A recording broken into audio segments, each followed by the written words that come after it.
Hey, this is Darren from Property Prosperity. Today I thought I'd have a chat to you about what we do if our house has been on the market for a month and we still haven't sold it. So the first thing you should be asking yourself is why? Why isn't it sold? And then if you don't know the answer to that, then it's probably because your agent's not giving you enough information. And the thing to understand, to be honest, a lot of people don't really understand what the role of the agent is. A lot of agents don't really understand what the role of the agent is. So, hi guys, heaps of people joining there. Hi Rick and hi Jonathan, thanks for joining. So yeah, the first thing is, and like I said, if you like what I had to say, then click on the like button, guys, because I really appreciate it. Even if I don't like what I have to say, still click on the like button because that'd be really cool. And if you know someone that's had their house on the market for longer than a month, then click on the share button because I'm sure they're going to get some use out of this. So like I said, the first thing is if your house has been on the market for more than a month, and the question you should be asking yourself is why? Why hasn't it sold? It's already been 4 weeks. And then it comes down to you should be asking your agent that question. They should be having some answers because the role of the agent is to market the property really well and negotiate on the property really well. And so the first number rule they need to be doing is marketing the property well. And for me, marketing the property well means getting lots of people to come and have a look at your house, because if someone doesn't come and look at your house, they're not going to buy it. So the reason why you want lots of people to come and have a look at your house, firstly because it gives people an opportunity to buy it and maybe fall in love with it and obviously be able to sell it. But then secondly, even if you don't sell it, getting lots of people there is going to give you lots of feedback. And so you can start to try and work out what it is about your house that people don't like. So there might be a particular thing. It might be the colors. It might be the location. It might just smell funny, or it might be the furniture. It could be anything that's causing people not to buy your house. And without having lots of people there, if you only get 1 or 2 people to come and have a look at your house, and there's not enough people to decide that's what people don't like about your house. There's not enough feedback. And so really getting lots and lots of people to your open, regardless of who they are, friends, neighbours, family, workmates, anybody. Get lots of people to come and have a look at your house and give you feedback on what they like about your house as well as what they don't like about your house, because that gives you a really good insight into what people that actually want to buy it are going to be thinking when they come and look at your house. Because at the end of the day, you might find that people actually want to buy it might be a little bit tight-lipped and not want to actually tell you what they think about your house, because they want to make sure maybe they just want to sit back and see what happens, and hopefully you're still on the market for a while, so they grab themselves a bargain. Hey, Nathan, thanks for joining, and Joe. So the thing to understand is the people that want to buy your house aren't necessarily going to give you a lot of feedback. So getting lots and lots of people to come and look at your house, you're going to get heaps of feedback.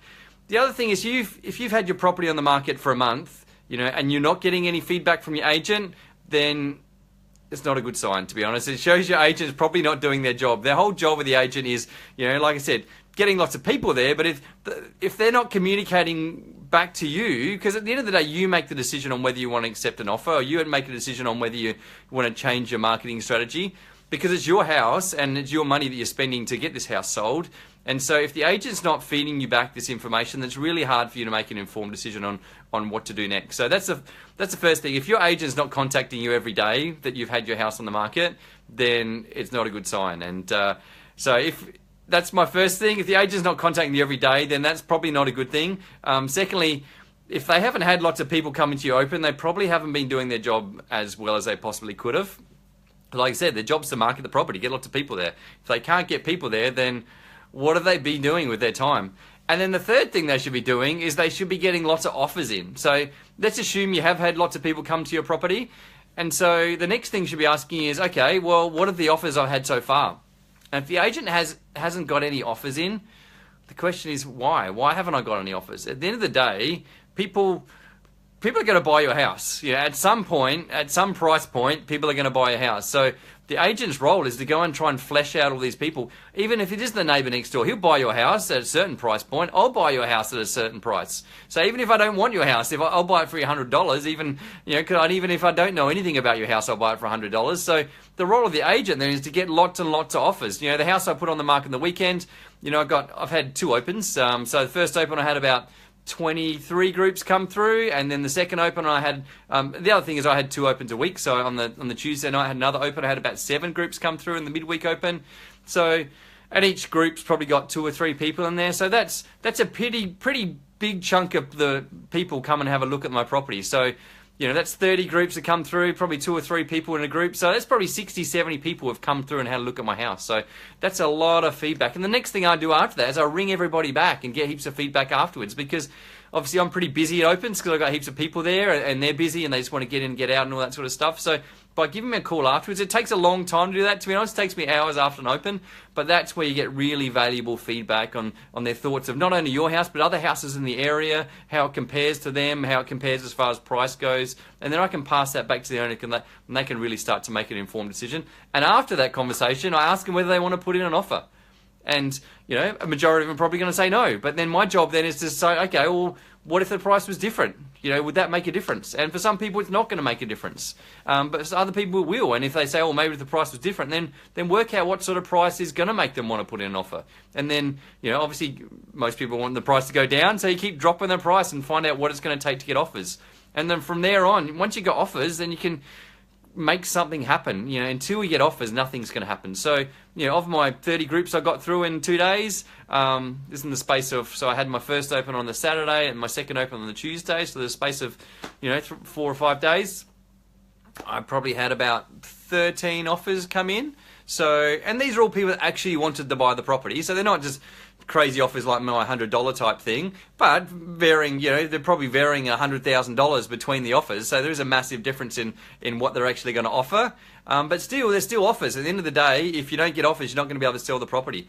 And then from then on, you just start the whole process. And then the role of the agent is to start negotiating on the property. So you can see what's supposed to happen. This has all happened in the space of 3 or 4 days. So the thing is, if you've got a property that's been on the market for a month, and you haven't had a lot of people come to your open, and you haven't had any offers in, then you should be asking your agent why. You know, why didn't you get people to come to the open, and why haven't you been getting offers in? And if they're not updating you constantly, giving huge amounts of feedback, then maybe you should be questioning whether your agent's got the skills to do what you need them to do.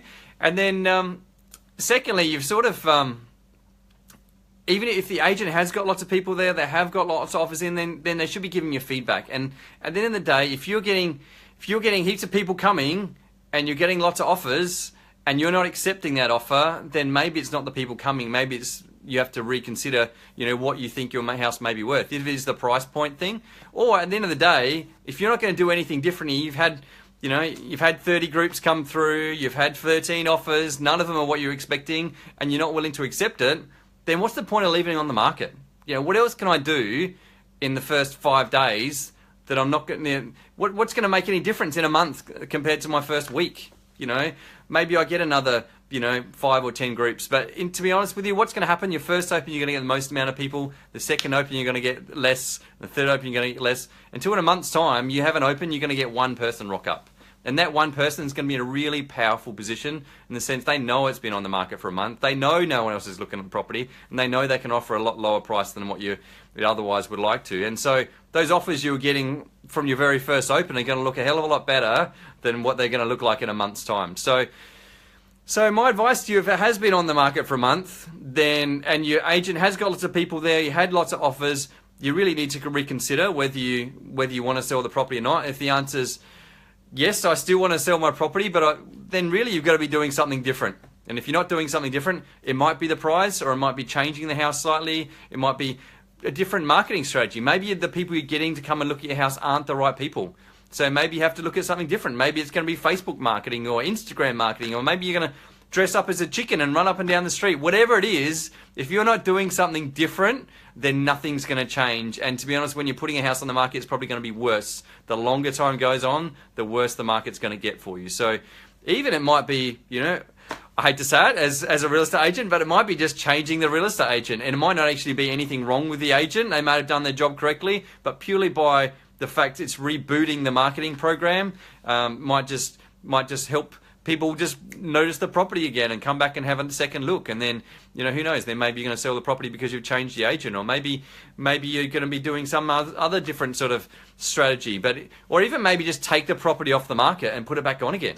You know, I've done that with clients before. We put a property on the market, and then I had it on the market for a month or so. I had done everything. Like, I smashed myself to try and sell the property. I tried heaps of different strategies to try and do different things to get more people there. I did some Facebook marketing. I got like 2,500 people had watched the video of the property, and obviously that brought some more people to come and look at it, but I still couldn't sell the property. And so at the end of the day, I said to the owner, what else am I supposed to do? You know, I've done everything I possibly can, and we've had hundreds of people come and look at the house. You know, I've got as many offers as I possibly can, and we still haven't sold it. So there's nothing else I can do. So what do we do? My advice to them was just take it off the market. And I said, hey, you can take it off the market, and then we can just put it back on the market. And then their particular situation, they needed to sell the property. It was sitting there vacant. They couldn't do anything else with it. They didn't want to rent it out because it was too high a standard to be rented out because it would get trashed. And so we just took it off the market, and we put it back on the market a few weeks later, and then we sold it, you know, within that first week. And so purely by doing something different, then we sold the property. But that takes a lot of guts from the owners to believe in their agent that they're telling them the truth, because obviously it's costing them money having a vacant house sitting there. This particular client they hired furniture and made the house look $1 million, so it's actually costing them money to have a property sitting there. But they had the confidence in me, knowing that I'd done everything I possibly could, because I'd got heaps of people there, I got heaps of offers in, I was communicating them the whole way through, so they knew I did everything I possibly could. So for them, they were saying, well, it wasn't the agent's fault.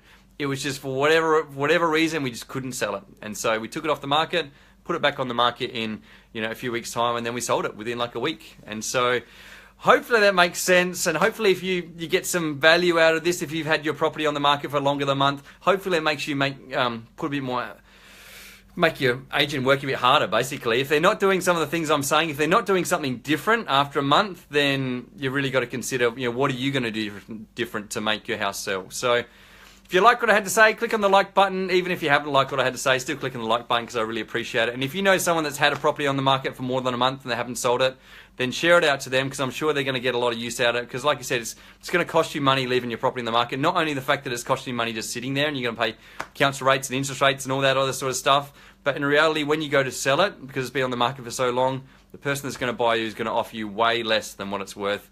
And that might be $10,000, $50,000, $100,000 less than what you're hoping for the property. So definitely you got to get in quick. You got to sell the property as quickly as possible when you get those best offers, and keep doing things differently. Otherwise, it's not going to sell. So thanks, guys. I'll catch up with you next time. Bye for now.